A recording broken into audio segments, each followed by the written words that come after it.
I grew up amidst the dust of Sicily.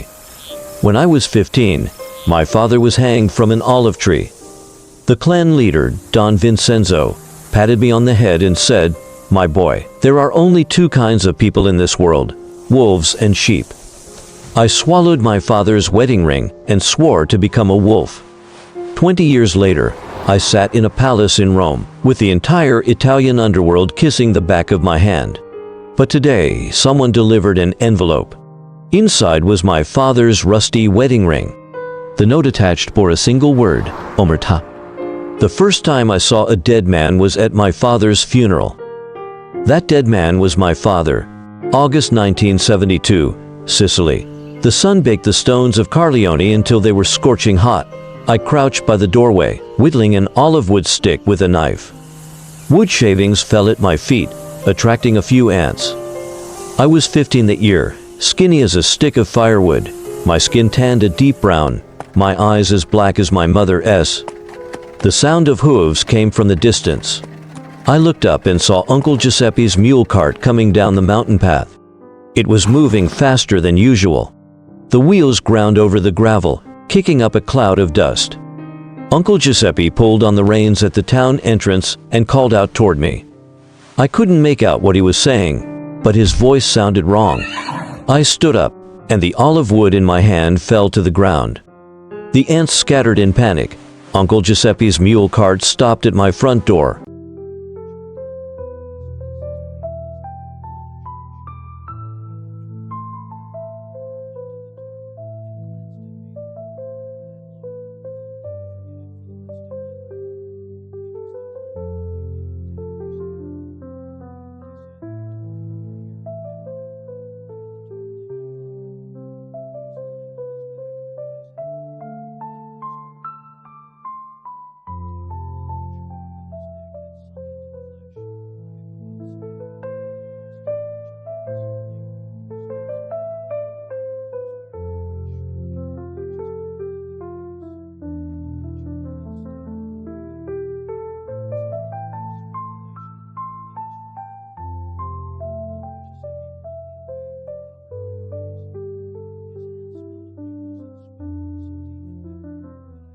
She sat by the bed, holding my father's hand, wiping it over and over, as if trying to wipe away that ligature mark.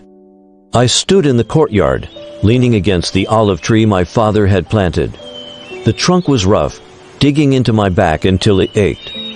Sunlight filtered through the gaps in the leaves, shattering into fragments on the ground. Later, a carriage arrived. It wasn't the police who got out, but Don Vincenzo's man. Don Vincenzo Rizzi, the patriarch of our neighborhood. He was in his 60s, with graying hair, wearing a dark suit and a black tie. In this town, his word carried more weight than the law. The police chief dines at his house every weekend, and the mayor bows when he sees him. He walked up to me and looked down at me. "You're Luca's son?" he asked. I nodded. He reached out, pressing his rough thumb against my chin to lift my face, and studied me in the sunlight. The sunlight stung my eyes, but I didn't close them. He looked at me for a long time, then let go. "Your father's a good man," he said. "Never causes trouble, pays his dues on time, and keeps his mouth shut." I didn't understand what he was talking about. He bent down to meet my eye level. I could smell the scent on him, aftershave, tobacco, and a faint hint of blood, as faint as rust from the night before. "Son," he said, "there are only two kinds of people in this world, wolves and sheep." He straightened up and patted my head like he would a dog. Then he walked away. That night, I sat alone in the courtyard, facing that olive tree. The moon was full, bathing the valley in a ghostly white light. Dogs barked in the distance, barking for a while, then stopping, then starting again. I pulled my father's wedding ring out of my pocket. Gold, a very thin band, with my mother's name, Anna, engraved on the inside, along with a string of dates, the day they were married. Father never took it off. Uncle Giuseppe found it on the mule cart, clutched in his palm. I held the ring up to my eyes and looked at the moon. Moonlight shone through the center of the band, forming a thin ring that fell into my eyes. Then I opened my mouth and swallowed it. It got stuck in my throat, choking me until tears streamed down my face. I swallowed hard, 3 times, before it slid down, cold, all the way down, until it finally settled somewhere inside me. I stood up, walked over to the olive tree, and pressed my face against the bark. On the 3rd day, the burial. As the coffin was carried into the church, I spotted a man. He was standing at the very back of the crowd, leaning against the wall, wearing a bowler hat with the brim pulled down low. But I saw his face, a square jaw, a flat nose, and a deep scar on his left eyebrow that split it in 2. It was Nino Scarpia, one of Don Vincenzo's enforcers. Everyone in town knew that last year he'd broken a debtor's leg with a shotgun, and a year before, someone had insulted Don Vincenzo in a bar, and that man was never seen again. He was looking at me, across the entire church, over the shoulders of dozens of people. He was staring straight at me. I stared back at him. He didn't smile, didn't move, he just looked. That gaze was like a lizard's. Cold, slimy, crawling across my face. Then he turned and walked away. After the funeral, I went to find Uncle Giuseppe. He was in the yard feeding the mule.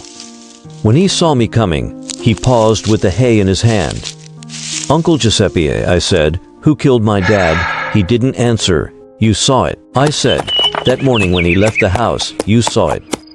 Uncle Giuseppe set down the hay, clapped his hands, and turned around. His face was deeply lined, his eyes hidden in the shadows. "Son," he said, "don't ask. I'm going to ask." He was silent for a long time. The mule snorted behind him. Finally, he spoke. "Your father went to pay Don Vincenzo that day. He paid every month, for 10 years, never a day late. And then he came back, halfway home, he was stopped."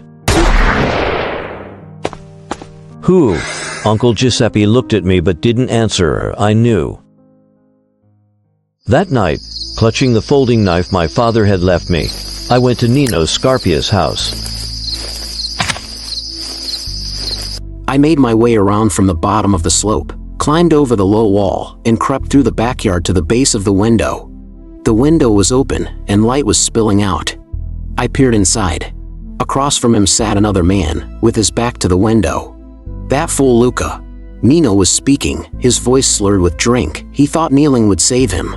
He knelt, begged, even took off his ring and handed it to me. He said, "For the kids, give it to them." He laughed, a laugh like sandpaper scraping against stone.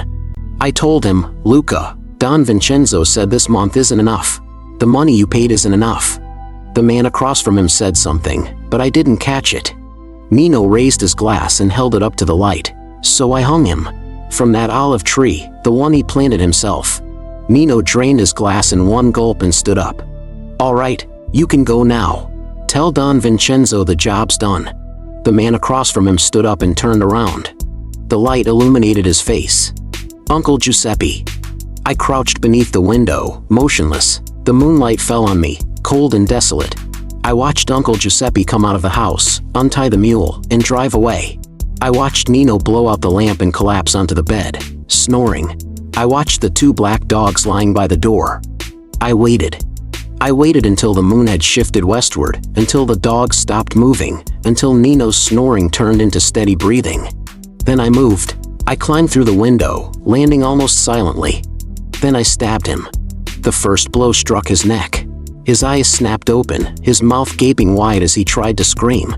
I straddled him, pressing down on his chest, one stab, then another, then another. I don't know how many times I stabbed him.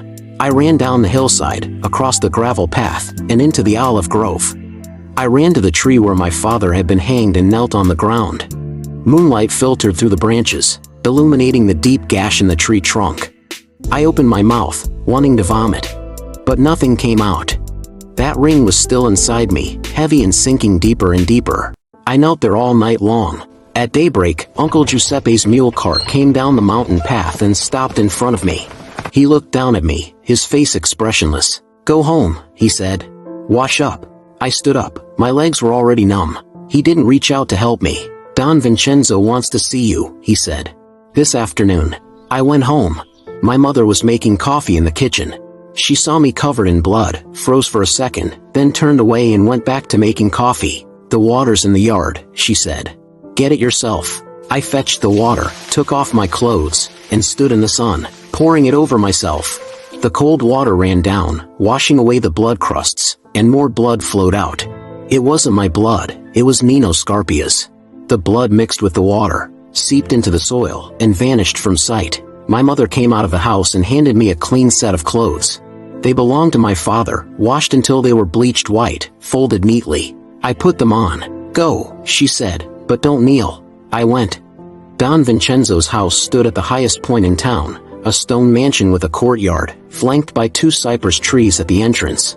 Someone led me inside, through a hallway, into a bright room. Don Vincenzo sat in an armchair by the window, holding a cup of coffee. The sunlight fell on his graying hair, giving it a silvery sheen. He saw me come in and gestured to the chair across from him. I sat down. He looked me over, his gaze moving from head to toe and back again, finally settling on my face. "Nino's dead," he said. "Did you know that?" "I know. Did you kill him?" I looked him in the eye and said nothing. He nodded and set his coffee cup on the small table beside him. "Luca's son," he said. 15 years old, his first kill.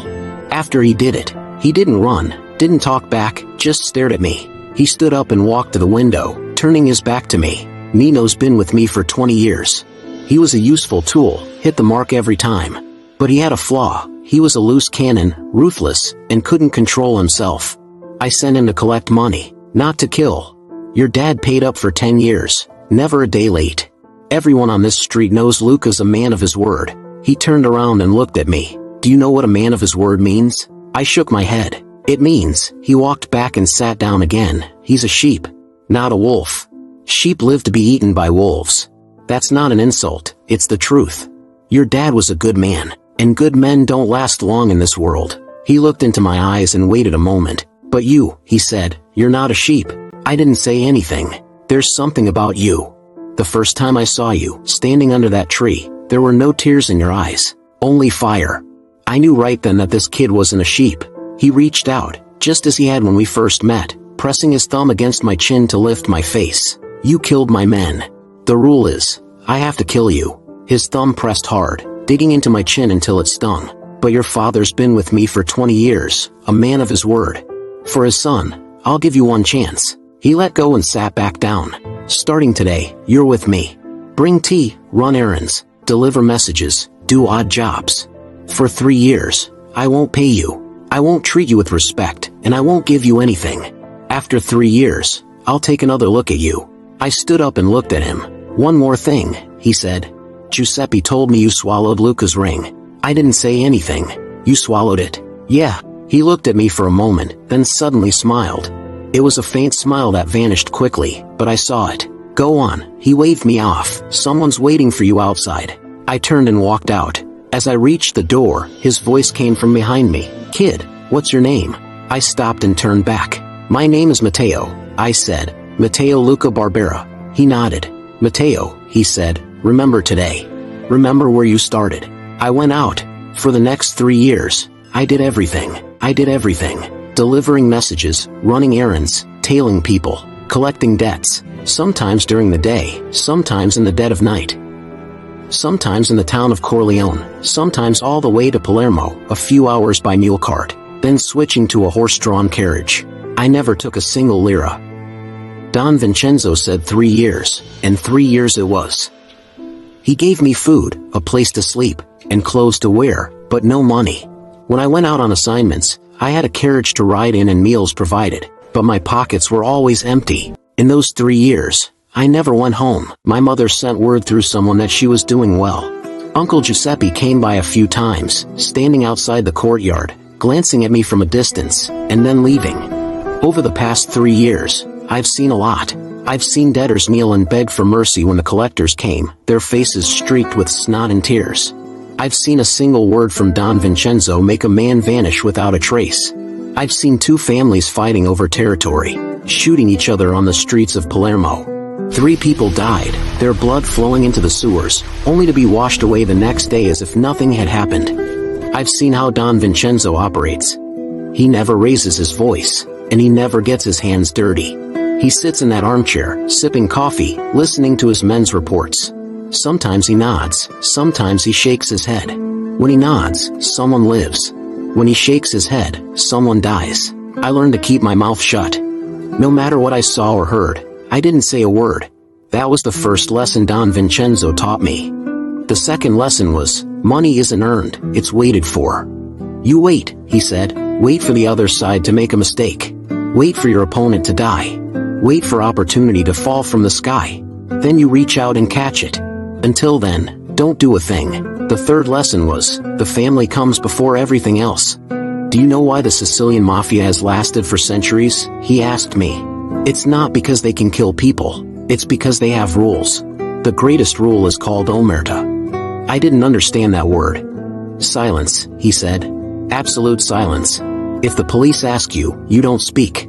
If an enemy holds a knife to your throat, you don't speak. If your wife and children are kidnapped, you don't speak. If you speak, you're a traitor. And the fate of a traitor is worse than death. He pointed to the grove of olive trees outside the window. Those people are buried there, he said, the traitors. No one remembers their names. Their families were driven out of Sicily, and their souls will never find their way to hell. And their souls will never find their way to hell. I nodded. On the day my 3-year term ended, Don Vincenzo summoned me to his presence. He was sitting in that armchair, still with the same cup of coffee, still in the same posture. But this time, he pointed to the chair across from him and motioned for me to sit down. 3 years. What have you learned? I looked him in the eye and said, to keep my mouth shut. He nodded. And? To wait. He nodded again. Anything else? Wait. And? The family. He was silent for a moment, then pulled an envelope from a drawer and slid it toward me. I opened it. Inside was a stack of bills. Thick and plentiful. Take it, he said. This is what you're owed for 3 years. I looked up at him. Starting today, you're no longer a runner, he said. You're my soldier. I stood up. He reached out again, but this time he didn't press his hand against my chin. He patted my shoulder. His hand was rough and strong, and it felt heavy on my shoulder. Matteo, he said, if your father were alive, he'd be proud of you. I didn't say anything. But those words, I've remembered them my whole life. In 1987, I was 30 years old. Don Vincenzo died. He died in that armchair, still holding his coffee cup, his eyes fixed on the olive grove outside the window. The doctor said it was a heart attack. He passed away quickly. But I know how he died. 3 months earlier, he had turned in the man he trusted most, his right-hand man of 25 years, Alfredo Campo, to the police. Campo was a traitor. He had been doing business with other families, taking money and selling people out behind Don Vincenzo's back. When Don Vincenzo found out, Campo knelt before him, begging for mercy. Don Vincenzo listened, nodded, and said, I know. Then he made a phone call. The next day, Campo was arrested by the police and locked up in a Palermo jail, awaiting trial. Campo's family came to see Don Vincenzo, crying, begging, and kneeling. Don Vincenzo refused to see them. They came to see me instead, but I stood in the doorway and said, Don is unwell and cannot receive visitors. Campo's younger brother looked at me, his eyes filled with hatred. Just you wait, he said. Don is old. He won't live much longer. When he dies, we'll settle the score. I said nothing. 3 months later, Don died. Campo's younger brother brought a dozen men with him, traveling all the way from Palermo to Corleone. When they arrived, I was standing alone at the door of Don's house. Campo's brother got out of the car, saw me, and paused. He looked behind me, no one. He looked to either side, no one. He frowned and asked, where are your men? I said, I don't have any. He laughed and turned to his men, saying, this guy's crazy. He walked up and stood in front of me, towering half a head taller than I was. Don is dead, he said. You've lost your protection. Now I'm here to get justice for my brother. Move aside. I'm going in to burn this house down, and we'll call it even. I looked into his eyes and said nothing. Move aside.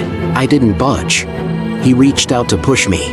The moment his hand touched my chest, I sidestepped, drew the knife from behind my waist, the same one from 15 years ago, the folding knife my father left me, and thrust it forward, driving it into the side of his neck. Blood spurted out. Just like 15 years ago. He fell, eyes wide, mouth agape, a gurgling sound coming from his throat. The men he'd brought with him rushed forward, but before they could take 3 steps, they were pinned down by the men behind them. Over 20 men poured out of the alley, all of them mine. 3 years of running errands, 5 years of killing, 7 years of collecting debts, men I'd gathered over a decade. I looked down at Campo's brother, watching him convulse on the ground, watching the blood flow from his neck and seep into the soil of Corleone. Your brother was a traitor, I said. Your family should know what happens to traitors. He stopped moving. I looked up at the dozen or so men. They were pinned to the ground, their eyes filled with fear. Get out of Corleone, I said. What happened today never happened. Starting tomorrow, I don't want to see any of you on this street again. Go back and tell your family, the Don is dead, but the rules remain. I turned and walked into the stone house. I crossed the hallway and entered the room where Don Vincenzo had sat for decades. The armchair he used to sit in was still by the window, and the grove of olive trees outside still shimmered silver in the sunlight. I walked to the window, stood where he had stood countless times, and looked out at the grove. A traitor lies buried in that grove.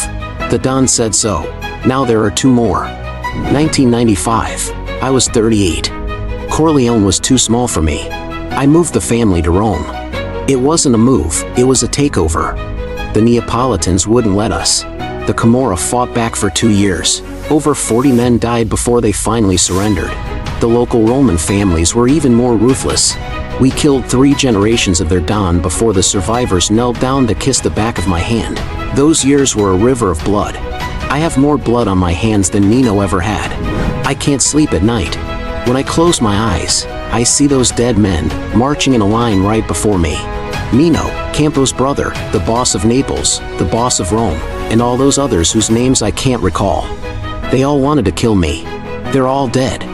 I survived. 2005. I was 48. Rome, Palio District, my mansion.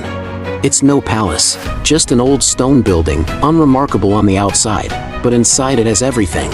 A study, a wine cellar, a room in the basement for holding people, and a secret passage leading outside. Today, someone delivered an envelope. It was made of brown paper, with no sender's name or address, just tossed at the door. The security guards checked it and confirmed it was safe before bringing it to my study. I sat in the armchair by the window, the one brought from Corleone, the one Don Vincenzo had sat in for decades, staring at the envelope in my hand. It was very light. I tore it open and poured the contents into my palm. A ring rolled out. It was gold, a very thin band, with an inscription engraved on the inside. I held it up to the light and squinted at it. Anna, 1943, my father and mother's wedding ring. 33 years. I swallowed it, and 33 years later, someone returned it to me. I stared at the ring, motionless. The ring was covered in rust, even the gold had rusted, because it had been stained with blood, dirt, and the touch of countless hands. But the inscription on the inside was still legible. There was something else in the envelope, a note, folded neatly. I unfolded it. There was only one word on it, handwritten in a rusty script, as if someone who hadn't written in a long time had struggled to trace the letters. Omerta. Silence. I stared at that word for a long time. Outside the window was the Roman twilight. The setting sun bathed the entire city in golden hues. In the distance, the tolling of church bells drifted in, steady and measured. The study door opened, and someone walked in, stopping 3 paces away from me. Boss. I didn't turn around. It was my current right-hand man, a young man named Ennio, who'd been with me for 15 years, brought from Corleone to Rome. Find out, I said, how this letter got here. Where it came from, who sent it, and who delivered it. Yes. He didn't leave. I turned around and looked at him. There was a look of hesitation on his face. Speak. Boss, he said, there's something, it might be relevant. What is it? Yesterday, an old man came to the gate of the estate, saying he wanted to see you. The security guards sent him away, so he stood on the corner across the street, just standing there. He stood there until dark, then left. What kind of old man? Thin, dark-skinned, dressed in rags, like a farmer. His face was all wrinkled. He looked to be in his 70s or older. The security guard asked him his name, but he wouldn't say. Asked why he was looking for you, and he wouldn't say that either. He just stood there, staring at this door the whole time. I was silent for a moment. Then what happened? He came back this morning. He was still standing there. He stayed until noon, then left. And now, Enio glanced out the window and said, "He's back." I stood up and walked to the window. The setting sun cast a long shadow across the street. Standing within that shadow was a man. Thin, dark-skinned, wearing a tattered dark coat, his hair entirely white, fluttering slightly in the evening breeze. He stood perfectly straight, motionless, like an old olive tree. I watched him. He watched me. Across the entire street, across 33 years of time, we simply looked at each other like that. Then he turned around and walked away. The setting sun cast his hunched shadow long and thin, stretching it across the ground. I watched his back grow smaller and smaller until he finally vanished around the corner. The study was quiet, with only the ticking of the clock. I clenched the ring in my palm, feeling the cool metal against my fingerprints. 33 years. Someone has never forgotten. I lowered my head, staring at the rust-stained ring in my palm. Enio. Yes, get the car ready. Now. He turned and left. I stood by the window, gazing out at the eternal city, at the domes of the churches, at the distant mountains, watching as twilight slowly swallowed everything. 33 years. I thought I'd won. I sit in Don Vincenzo's chair, live in a Roman palace, command hundreds of men, and the entire underworld of southern Italy looks to me for guidance.